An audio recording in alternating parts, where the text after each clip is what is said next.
Sebuah insiden kecelakaan di Bali menjadi sorotan warganet.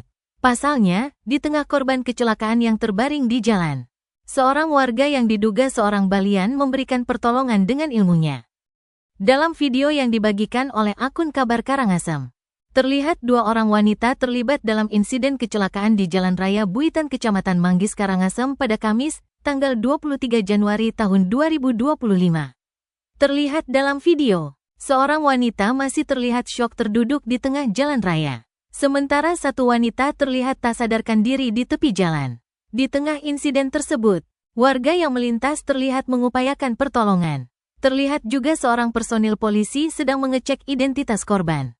Namun yang menjadi pusat perhatian masyarakat dan warganet adalah keberadaan seorang laki-laki yang mencoba menolong korban dengan ilmunya.